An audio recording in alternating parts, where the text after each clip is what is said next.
escape from reality.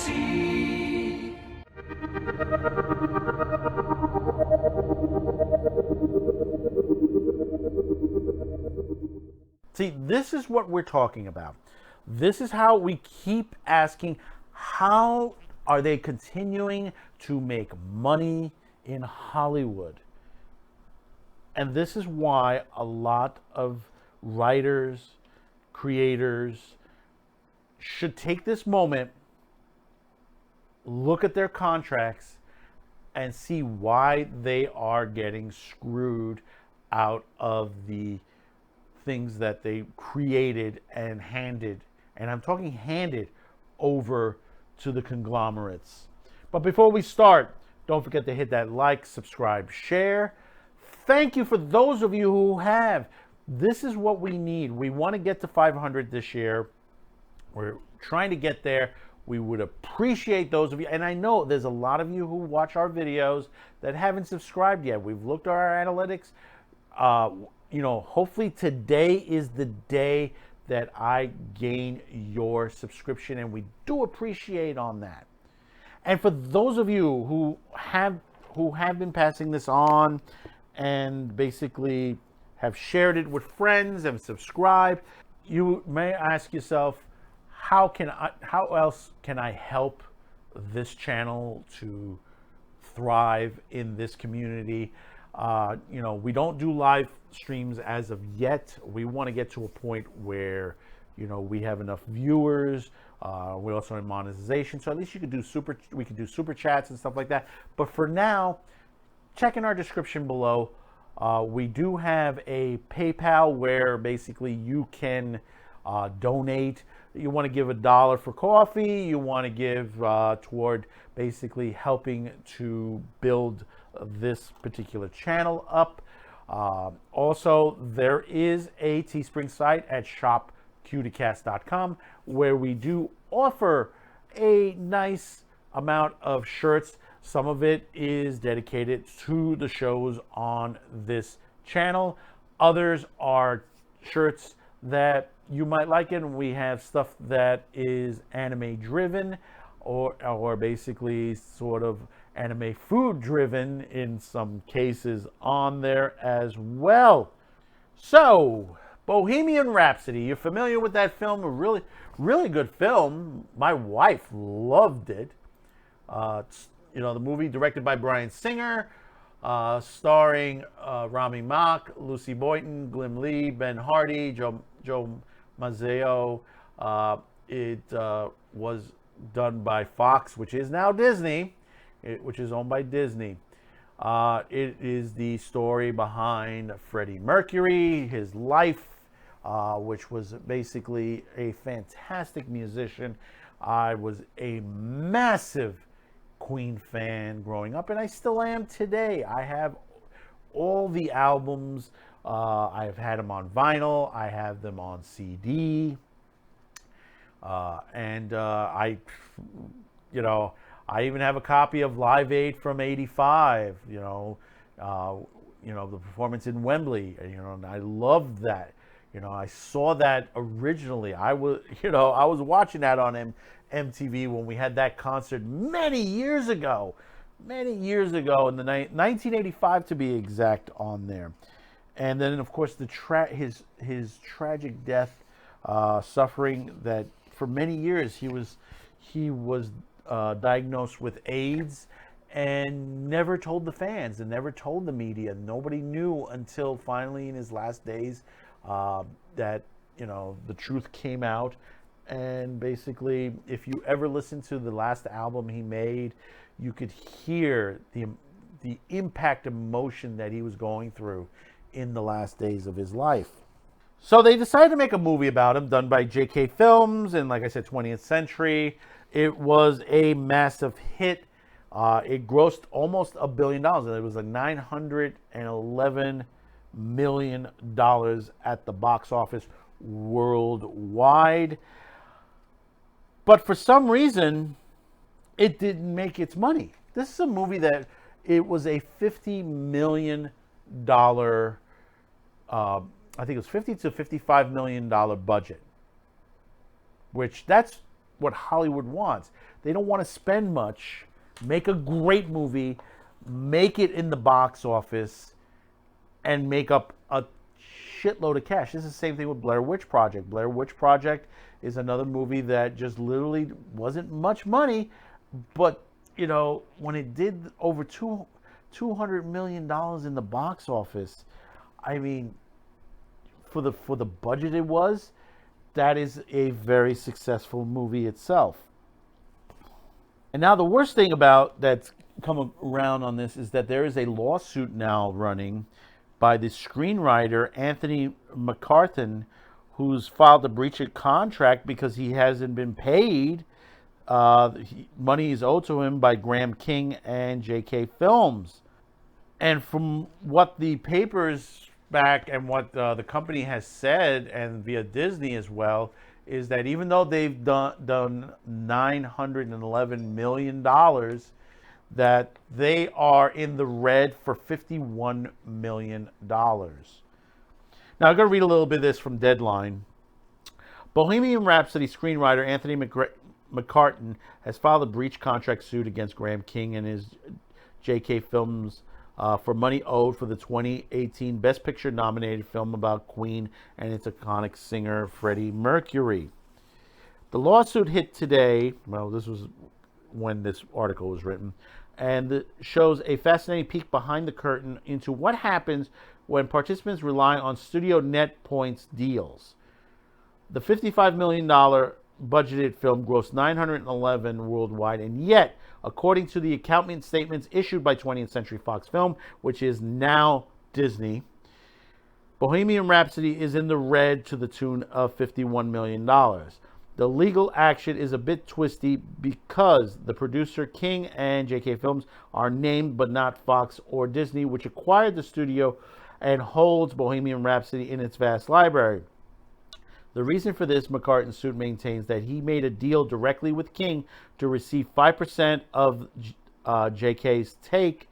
Eventually, King turned over all those deals to Fox and now Disney. McCartan maintains that the deal accounting definitions changed and has not been paid a cent from his back-end deal, and that King has been unresponsive to his appeals to get paid.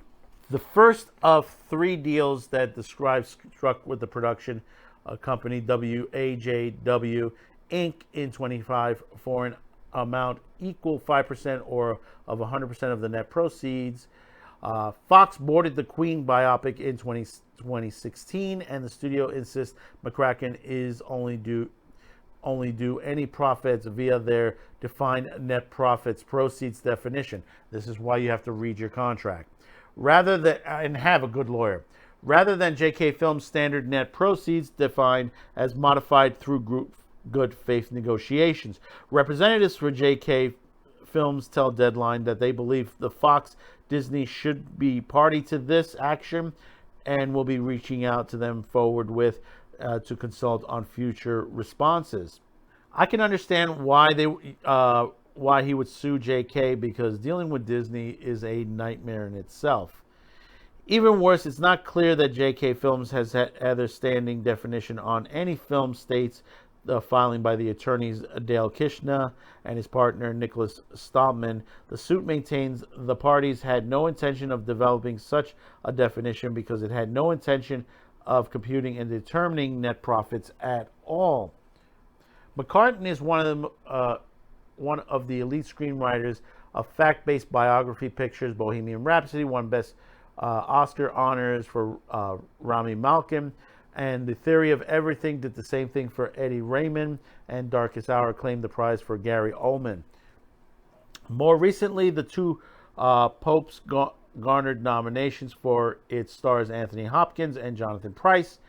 He has in the works Casey Lemons directed Whitney Houston film I Want to Dance with Somebody at Sony. I'm familiar with Casey Lemons himself. He's a production on that film. It's traditionally been a rare for writers to be able to receive gross pay unless they are producers or directors that leave them vulnerable to net definitions. something like Eddie Murphy's famously called monkey points during the suit against Paramount over Coming to America, remaining in the red despite grossing $350 million. In even more egregious example, Deadline revealed Warner Brothers' profit statement that claimed that despite Harry Potter and the Order of Phoenix grossing $938 million, the film was still $168 million in the red. Per the suit, he was negotiating his fee for the film. McCartan anticipated a Coming to America scenario like he is now in and believed the solution had been agreed upon. Well, the thing about it is, when you look into this perspective with the Hollywood elite, these studios, these conglomerates, this is where the true artists are screwed out of their masterpieces. And I've said this before, and I said this, with Cartoon Network, with, Warner Brothers and many other companies before. If you're going to deal with these companies, and I'll tell you straight out, if you're going to deal with them, have yourself a good lawyer. Have them be sure to read this out. Get second opinions, because Hollywood will screw you out. $911 million and still $50 million in the red. Where did the money go? This is where you have to ask yourself, where is the money that has been paid out? Where did it all go? And people will say, well, it's probably because of the music and stuff like that. No, those people have been paid already. That money has already come out of these situations. Any additional fundings and all that are being made as well. Remember, these songs are still being bought on iTunes and many other places where you can get this music. So if you're telling me that most of this was because of the music, that's bull in itself. Advertisement dollars, I could see them spending $200 to $300 million in advertisement. As far as the stars, the budget, everything like that, why are they still $50 million in the red? Or to be exact, what the film costs to make. Why is it $50 million? This is basically the money has been taken by the studios. This is why you're still hearing lawsuits by writers of Star Wars novels that have not been paid for. Not been paid for. Disney brushes it off. It's not our problem. That was Fox before. That's not our problem. No, you bought the Fox company and you bought the assets and also their bills. You have to pay them. And pay them. That's why I said, skip over these studios. Make the movie yourself. You can do it. You can do it out there. I could do it out there. Most people can do it out there and can do it for a good price. Chris Gore had mentioned in a video that Scorsese had said factory filmmaking, and that's what's been going on with Hollywood, that they're pumping these movies out factory-wise. Once in a while, you'll get a good film like Bohemian Rhapsody, a good film that will gross, that will win awards on there. But when it comes down to paying the people that are the creatives, the creative people that work on these films that they still haven't paid for, you have to ask, where is the money? Where did the money go? Show me the money. Because you're going to have to pay these people. This is going to go to court, and it's going to end up that you're going to end up paying, and if they win, you're going to have to end up paying more. In my case, I would have to say, take these people to court and open up their books. Find out what's in their books, because not only for this film, for several films. Why are they not paying these people, and why are they saying, well, we're in the red? And this is why I keep telling you, with Shang-Chi and Black Widow and all that, these are not successful films. Why? Because you don't know where the money is going. Where is the money going for this? You see how cheaply these films are being made. Even though they have a $200 million budget, they have a $300 million budget, whatever budget they are. Take a look at this. Joker. Joker grossed $1.74 billion on a budget of $70 million. That is considered a successful film. There are many other films of this nature. And yet Joker's criticized. Joker's criticized, they say white supremacy and this and that and all that. People are going to go to the theater, they're going to start bombing the theaters. This is all what we heard with the Joker. To me, if you ask me, I'm not a fan of this. And it's not because of the subject matter on it. It is a good film. I disagree with it because of how they patterned the Joker. If they want to write it this way, that's fine with me on there. I like the Batman animated series Joker on there and Mask of the Phantasm type, from that series. That's what I consider the Joker on there. There have been many different, faces of the Joker. This is one of many on there. If you talk live action, the Batman Nolan ones are excellent to the nature. His version of Joker, brilliantly portrayed by the late Heath Ledger. And I love the Dark Knight movie, and I love the portrayal of the way the Joker is. Not criticizing that it is a bad way to put the Joker. To me, I just don't see it this way, as far as the comic book universe. It could be because I'm a major comic book fan, and I love things this way. And that's what, you kind of expect it. But, hey, listen, the universe can have different versions of it in certain ways as long as politics is not interjected or activism, as like what they're trying to do with Superman right now. There is another universe, which I said Gods and Monsters. Gods and Monsters is a good universe as far as that, because you have a Superman who happens to be raised by migrants, but was a Zod, son of Zod type on there. Batman was a actual vampire, and Wonder Woman was not from Themyscira, but from the New Gods universe. But getting back to Bohemian and Hollywood itself, this is why you have a lot of companies that are moving out of Hollywood and creating new studios elsewhere. This is why, and I said, they're moving eastward. There's a studio, and I think it's down in the Carolinas or in Georgia, that is building a studio similar to what Disney has done for The Mandalorian, which basically it's screen type studio effects where you can create different locations. That is being built here on the East Coast. You have Netflix building studios in Arizona, and they're moving eastward as well, away from Hollywood. Now, if they can get away from the activism and the elitism from these major studios, maybe we might be able to get some better shows and movies out of them, and people will actually get paid. But if you, as a young filmmaker out there, you looking to get on there, do not go to Hollywood with this. Make it yourself.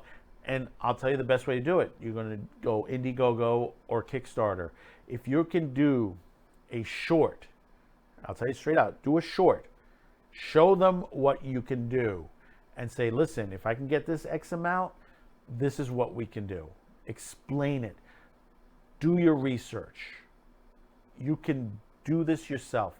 This is what Hollywood is afraid of, that they're going to lose what money they get from people like you that have been suckered out. And I say this, you've been suckered, flim-flammed, you've been taken for a ride. And ask Eddie Murphy on this.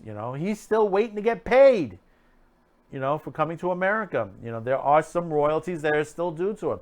There are a lot of people out there that are royalties are still due to them. And this is this has got to stop. It's got to stop. And the only way to stop these companies is put them out of business, plain and simple. You know, these companies need to be seen in front of a court. They need to be charged, you know, with violating certain business codes. They are a business. Yes, they are a business.